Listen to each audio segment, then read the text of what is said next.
आई आज भाजी नको ना बनवू. मग काय पिठलं बनवू? हो चालतंय. अशा सुंदर वातावरणात जेवणासाठी करूया गरमागरम पिठलं भाकरी.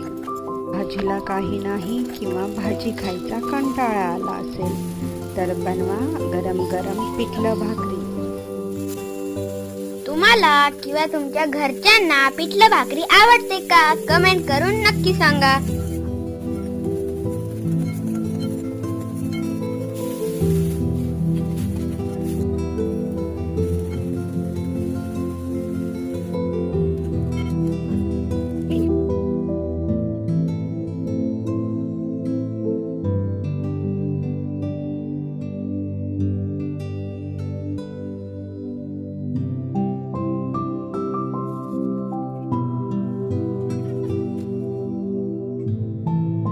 चॅनलला सबस्क्राईब करा आणि व्हिडिओला लाईक करा. थँक्यू.